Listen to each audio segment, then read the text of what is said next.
and gentlemen, I'm delighted to chair the 2010 Adams Seminar, with which we want to honor the Adams family, and in particular Marcel Adams, the patriarch of the family, who is 90 this year, as well as his grandson, the son of Linda, Marcel's daughter, and Gil Troy, on his bar mitzvah. Marcel survived the terrible regime of Antonescu and the Iron Guards in Romania. Later, participated in Israel's War of Independence and succeeded in his enterprises in Canada. It is common to say that Israel has no natural resources. This is completely wrong.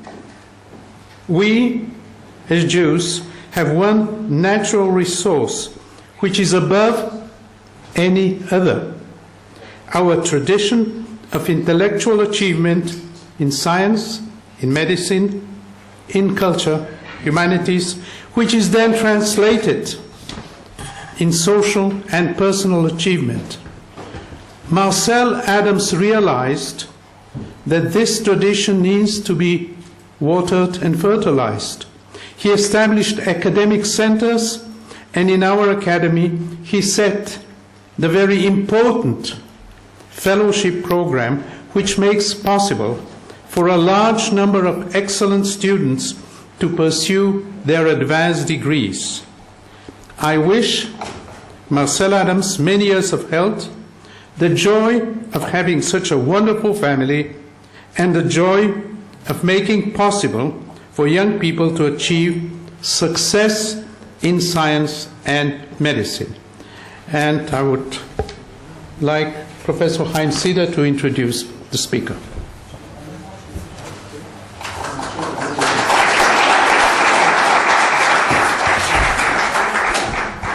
Greetings to everybody. It's a pleasure also to welcome all of the Adams Fellowship recipients.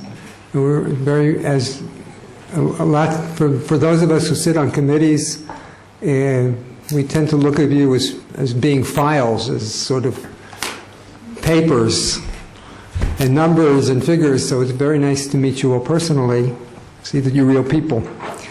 And I'd also like to wish Marcel Adams very, very happy 90th birthday on behalf of myself and my family and the Academy. Happy birthday. It's my pleasure.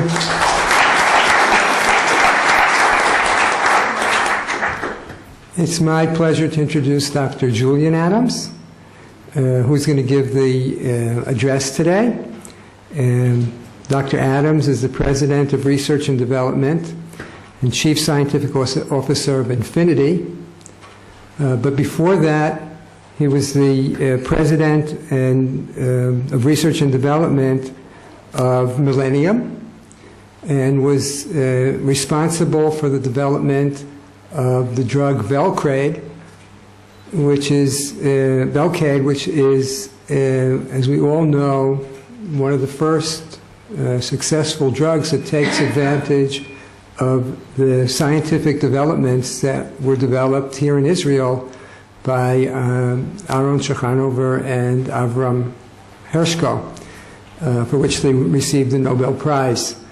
They developed this drug Velcade as a treatment for multiple myeloma, and Julian has received several awards connected to these discoveries and advances. He originally got his education at McGill University and then a PhD at MIT. He's the inventor or the recipient of over 60 patents and many, many publications. And we're very honored that you agreed to give this talk today. We're very honored to have you here. And Julian is going to talk about the story of Velcade.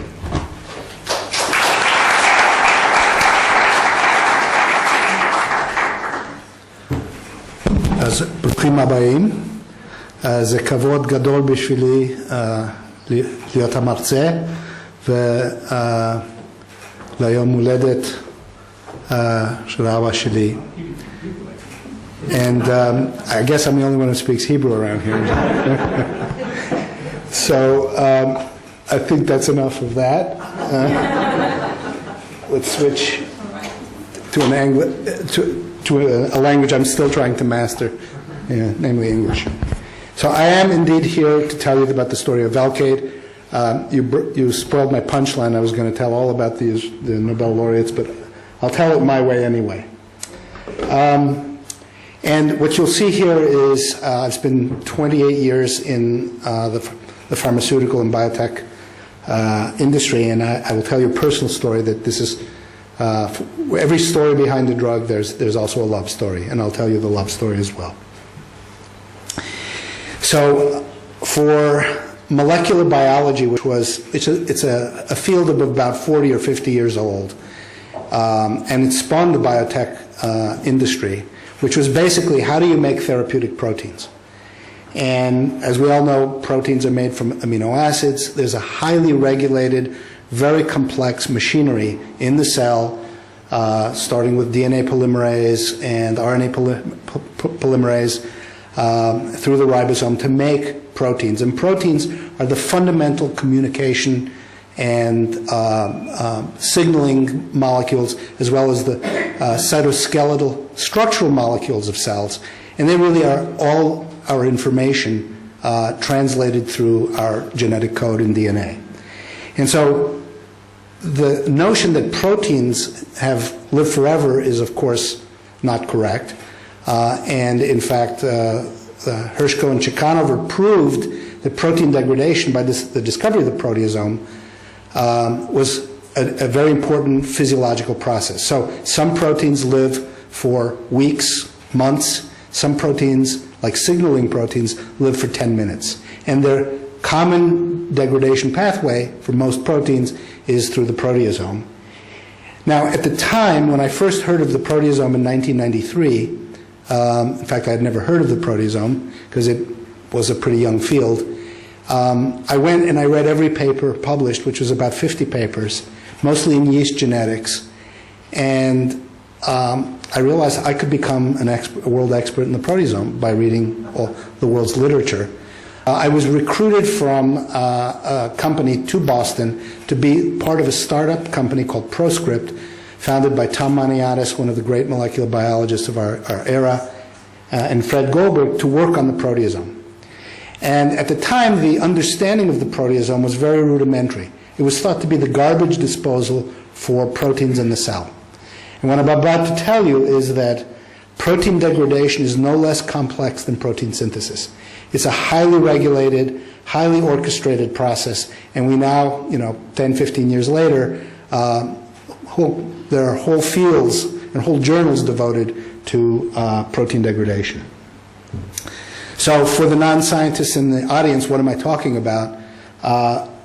The Ubiquitin-Proteasome Pathway is the pathway I'm talking about for protein degradation in cells. And here on the left is a protein, a squiggly line representing a protein. And there are two steps to protein degradation. One is the protein has to be marked for degradation, and the ubiquitination enzymes put on these chains of ubiquitin, shown here, and these chains of ubiquitin mark the protein for presentation to the 26S proteasome, a multicatalytic protease that digests the protein, recycles ubiquitin, and makes resident peptides and amino acids. Here's a cartoon example of what contributed to the Nobel Prize.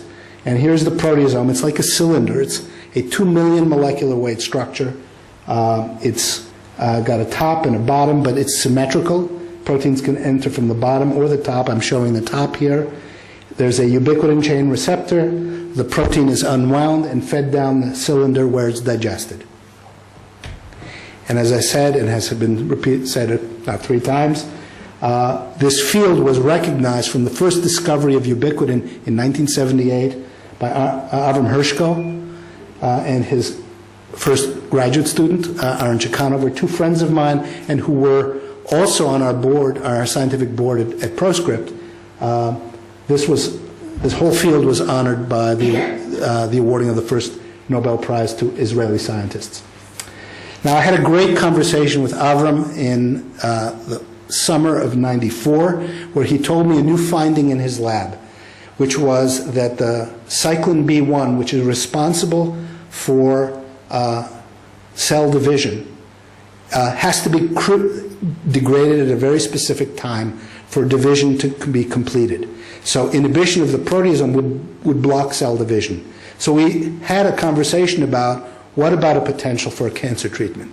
And that was the very first thought in my head, but really spawned by a conversation with Avram in August of '94.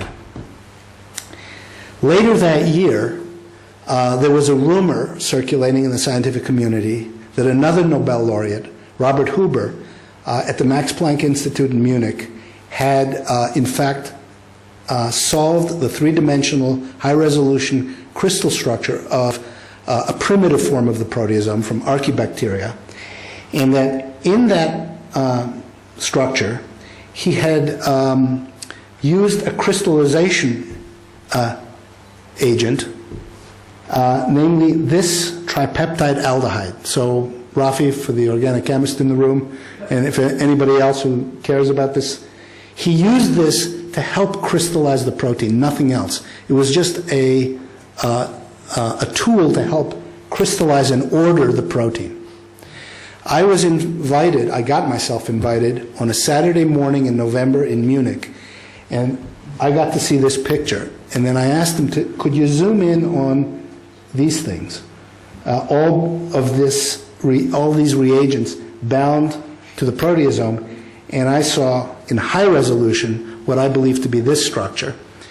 Now, this reagent you can buy from the Sigma catalog. It's pennies. It's not a drug. It's very nonspecific inhibitor of proteases. But this gave me the idea to go back to the lab and take tripeptide aldehydes and really focus on a new warhead. So this is an aldehyde, for those who care. And I thought about, what about creating a boronic acid? And why a boronic acid? And again, this is the only hard chemistry, although you have all had this probably in high school and certainly in first year of college, and certainly the Adams scholars should know this very well.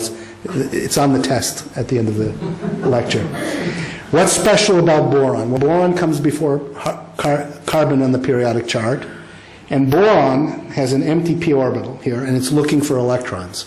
And guess what? The proteasome has spare electrons, and it's going to share those electrons with the boron to make a tetrahedral complex, the exact geometry of the transition state for the degradation of proteins. So this was our way to block the proteasome, to stick this boron warhead in the proteasome and stop proteolysis. Of course, that worked, and that led to the discovery of PS341 or bortezomib or Velcade. I'll use them interchangeably. And we knew at the time that the mechanism of action had to involve a multitude of different mechanisms for cytotoxicity of cancer cells. Because all cells have the proteasome, and we had to really try to understand why would cancer cells be more sensitive than normal cells, and I'll come back to that in a minute. So we knew from Avram's work that we could stabilize cell cycle regulatory proteins. I'll talk a little bit about the inhibition of a transcription factor called NF-kappa B. You don't need to know what that is. And all of the rest of this list are many mechanisms in which inhibition of protein degradation is cytotoxic to a cell, any cell. Now, why would it be more toxic to a cancer cell over a normal cell? In this cartoon depiction, there are a lot of data behind this, but shows the general concept and the concept that we translated into human clinical trials. So if you take a normal cell, block the proteasome, you build up some ubiquitinated proteins, and that's normally toxic to the cell. But if the drug washes out of the cell, these cells normal cells are pretty resilient, and they survive. Okay? So a partial and temporal or temporary inhibition of the proteasome is okay for normal cells. But for cancer cells, They're under genetic stress, environmental stress. They have a lot of mutated proteins. So now there are many more ubiquitinated proteins, and we're literally choking the cancer cell on its own protein from inhibition of degradation. So in a time-dependent manner, these cells die faster than these cells. So it's a race to the finish. So in 1995, with all of this early preliminary cellular work done, no one believed us. No one believed that you could have a boron-based drug. There were no boron drugs in the industry. In fact, one of our advisors actually said only a moron would put a boron in a drug. So he knew me well. And secondly, it was thought to be illegal to inhibit the proteasome because it's part of normal physiology. But what I just told you is partial inhibition of the proteasome and temporary inhibition of the proteasome. It's a race to the finish. So the cancer cell has to be more sensitive, and no one in the scientific community believed us except one organization, the National Cancer Institute in the U.S., and Ed Sausville in particular, who underwrote some of our research, and we teamed up with the National Cancer Institute to test hundreds of tumor cell lines. We did our first mouse experiment, a mouse-bearing cancer experiment, with Beverly Teicher at the Dana-Farber Cancer Institute in the Boston area, and showed that we could actually reduce the size of tumors while sparing the mouse, of course. And then we did multiple models, and I'm indebted to many of the folks on the slide who actually did these experiments in collaboration with Proscript. But in 1998, we got very serious. We then did all of the preclinical, regulatory, toxicology, manufacturing, and wrote a dossier of about 3,000 pages. We rented a physician, Dr. Matt Smith, at the Massachusetts General Hospital, who served as our medical monitor. And October 7th, we initiated our first patient ever treated with a proteasome inhibitor at MD Anderson Cancer Center in Houston, supported by a grant from the Prostate Cancer Foundation, then called CapCure, and Howard Sewell, another visionary. Obviously, anybody who agrees with me is a visionary. Gave us a grant gave Chris Logothetis a grant, the chief of genitourinary oncology, to do our first prostate cancer clinical trial. So this is... And why was that? Because the development had begun. We had started the trial in '98, and we were seeing early results. I also have to tell you, we were so poor at Proscript, we couldn't manufacture our own drug. So the very first vials of Velcade are shown here with the National Cancer Institute label, because they lent us $50,000 so we can make 4,000 vials of drug for the treatment of the first patients. Now, when in oncology, phase 1 initial trials are safety trials, but they're done in patients with advanced malignancies that have no further treatment options. So we not only have the opportunity, but of course the obligation to look for objective measures of biological response. And in fact, in solid tumors, malignancy trial, and this we did at Memorial Sloan Kettering in New York and University of North Carolina. They showed the trial. And our very first patient in multiple myeloma went into complete long-term remission. You see other B-cell malignancies like lymphoma, non-Hodgkin's lymphoma, mantle cell lymphomas, Waldenstrom's macroglobulinemia, all had response, but the response in myeloma was extraordinary. So we added 9 more patients, and you can see 7 of the 10 patients had clinical benefit, as measured by reduction in their tumor burden. And that's a simple blood test. So if you recall, I mentioned the NF-kappa B transcription factor, which is regulated by the proteasome. That was a discovery made in Boston. And we proved it by inhibiting the proteasome. We block NF-kappa B, which is a transcription factor responsible very much for the growth of myeloma cells. I'll tell you what myeloma is in a minute, but just trust me, it's a blood cancer that lives in the bone marrow. The growth factor, the main growth factor is called IL-6, a molecule called VCAM1. And bortezomib or Velcade potently downregulates these genes and causes apoptosis or cell death, kills the cancer cells where they live in the bone marrow. And that was a major finding in addition to all of the other work we have done. And in fact, the chutzpah that I had was to go to the president, Kathy Justi, who's a myeloma survivor herself and runs the Multiple Myeloma Research Foundation, and I asked her, would you mind that we convert the speaker's dinner into a closed-door session?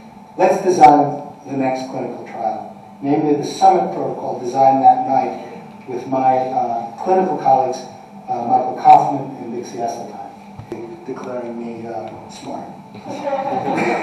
So I haven't told you what this disease is. So unfortunately, these are U.S. numbers. There's some EU and Japan numbers as well. But it's a disease of the plasma cell. Plasma cells make antibodies that are key to our immune system. A plasma cell is made in the bone marrow, but the malignant plasma cell can't escape the bone marrow and grows in the bone marrow. And typically, a myeloma patient is diagnosed with a bone fracture for no reason. They take a step and they break it. Survival is measured in months, 6 to 9 months at the best. That's median survival. So we decided to take Velcade into the most refractory population, the area of greatest unmet medical need. And when I tell you we enrolled 202 patients in 9 months, there hadn't been a drug in myeloma in over 20 years, so there was obviously a great need from the medical community. You could see these patients were heavily pretreated with 6 prior lines of therapy, a range of 2 to 15. Everyone had steroids, alkylating agents, anthracyclines, other experimental drugs like thalidomide, stem cell transplants. Everything had been tried. They had all failed and relapsed. And we proved to the FDA that 91% of patients were progressing on their last therapy. This was very critical to the eventual approval of the drug.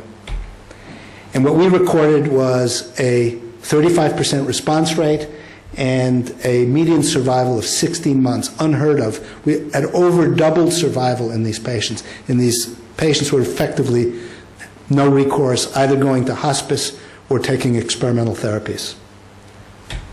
So to conclude, we treated 202 patients with this relapsed, refractory, very heavily pretreated disease. We had documented complete responses, a 35% overall response rate, a great survival benefit, even though this was a single-arm study, and also improvement in quality of life. Patients who were on transfusion became transfusion independent. Patients with renal dialysis could tolerate the drug. Patients with an abnormal immunoglobulin, abnormal antibodies, developed normal antibodies, and in general the drug was well tolerated with manageable side effects. So on May 13th at 5:20 in the afternoon, the fax rolled in and we were approved with an accelerated approval, the same mechanism that was used to approve early drugs in HIV, a field I had worked in previously. And of course, that made me very happy. Bortezomib or Velcade has gone on into at least another 100 trials. We got full approval doing a randomized study, an international study of 700 patients in the next year, with approval in Europe and approved in over 80 countries all over the world. We then, if you remember the early slides, it was active in lymphoma, so it's now the mainstay of treatment in mantle cell lymphoma. It was also approved in frontline treatment with 95% response rates now, and durability, which was unparalleled in cocktail combinations with other drugs, followed by stem cell transplants. So a disease that had a maximum survival of 5 years is now up to 10 years and counting. I've met patients who have had, who were on the early trials in 2000, still alive today and still in complete remission. So there's a huge advantage to bortezomib. Now with any drug, drug resistance develops, but the funny thing about Velcade is you don't have permanent resistance. So you can get bortezomib or Velcade in the frontline treatment, second-line treatment, third-line treatment. It's the mainstay treatment because there's a real response rate of 50 to 75%, resistance is temporary. And if you go off the drug, take a holiday, you can be retreated and have a high chance to re-respond to the drug. So it remains for me, for this portion of my talk, just to thank the patients and caregivers. These are the brave souls that, donate themselves, their bodies and their lives to investigational new drugs and make progress in both science and medicine. Michael Kaufman and David Schenkein were the two clinicians at Millennium who helped me with the clinical side of this development. Ken Anderson and Paul Richardson led the international group of myeloma investigators. They're both at the Dana-Farber. Then all of the nonprofits, the National Cancer Institute, CAPCURE, or Prostate Cancer Foundation, Multiple Myeloma Research Foundation, and yes, there's another foundation, the International Myeloma Foundations. Of course, they don't speak to each other. It's like two separate sects. And then my original crew at Proscript, Peter Elliott and Vito Palambella. Vito's still working with me today at Infinity, and I'm going to tell you in a minute what we're doing at Infinity. And of course, Millennium Pharmaceuticals and Mark Levin, the CEO of Millennium, who put up with me for 3 years and let me talk him into the continued investment and development of the drug. And if there's a uber message here, it's really about collaboration. No one scientist. The academics, of course, discover the science. I'm an applied scientist and organic chemist and medicinal chemist, but I can't do this alone. I can't do this without the help of many agencies, patients, governments, academic institutions, and so forth. So, let's, I know this was called the Story of Velcade. I gave you the 15-minute version. I could give you the, 15-hour version, but I think I would overstay my welcome. But I joined Infinity after the approval of Velcade in 2003, the launch of the drug, the international partnership with Johnson & Johnson so that Velcade is available worldwide. And I asked myself, where can we go from here? And what I'm going to talk to you about is something that's very new, very controversial, and I hope it's a work in progress. So I'm not going to give you the punchline, but I think I'm going to show you some experiments that I think may lead to a completely different way in which we view cancer. And that's not targeting the tumor cell itself, but targeting the niche or the cancer microenvironment where the tumor grows. And the idea here is to put patients in remission with chemotherapy, but to prolong that remission almost indefinitely to make cancer a chronic disease. So the story begins with the Hedgehog signaling pathway. So what is a Hedgehog signaling pathway? We all have this pathway in adult life, but the pathway is an embryonic development pathway. It governs bilateral symmetry, 2 hands, 2 eyes, a left and right brain. It governs organogenesis. Many of our organs depend on the Hedgehog pathway for embryonic development. So, and when we're born, and particularly when we're done growing to our full skeletal maximum, around 18 to 20 years old, the pathway is still genetically there, but it's silenced. And so there's a couple of things you need to look at here in this pathway. One is smoothened, which is the activator, and the other is patched.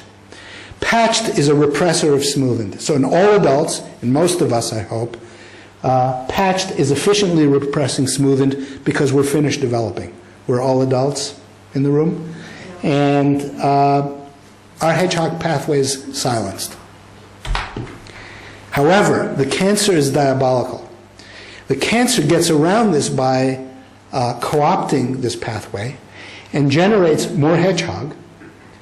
And what Hedgehog does, it's a ligand or a protein that binds patched, and when it binds patched, it de-represses smoothened, turning on smoothened, and now this is driving the cancer cell, in some cases, or it drives the neighboring cells in which the cancer cell lives. Now, the discovery of this pathway was made by fruit fly geneticists. And the discovery that this pathway could be blocked by a natural product plant substance called cyclopamine was published in 2002 by James Chen and Phil Beachy's lab at Johns Hopkins. And when I saw this paper, it was just out a year, and I said, let's go get some cyclopamine and let's go study this pathway, because this is really interesting. The problem was cyclopamine grows in a plant. It's made in plants in the western United States. Veratrum californicum is the plant. It's high abundance in these plants, but these plants are hard to find.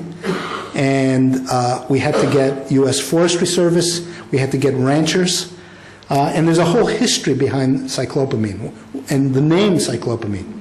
So in a drought year in the 1950s, sheep began grazing at higher elevations, and they ate this plant, and nothing happened to the ewes, the mothers, but the offspring in this, the babies that were born that year all had cyclopia, namely one eye.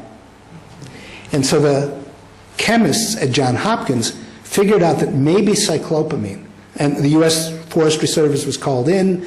They found that cyclopamine was the offending teratogen, or cause of the birth defects, and they isolated cyclopamine and actually reproduced in laboratory this feature of cyclopia. So it was clear that we were dealing with embryonic development, and you could block embryonic development in utero by administering cyclopamine, or they called it cyclopamine because of the cyclopic feature, one eye. It hadn't separated into the bilateral symmetry of normal development.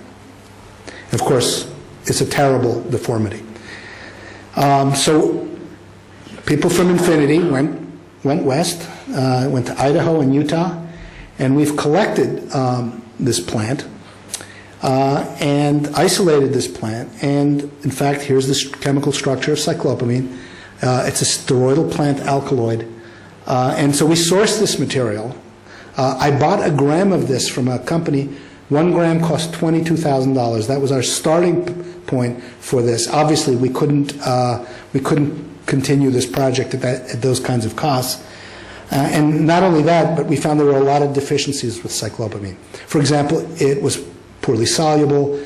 It decomposed in the stomach, in the acidic portion of the stomach, and we wanted to give this drug orally and continuously.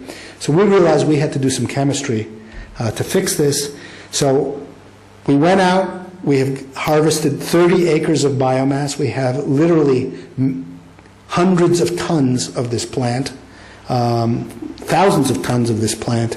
We extract it by standard extraction mechanisms that the food industry uses all the time.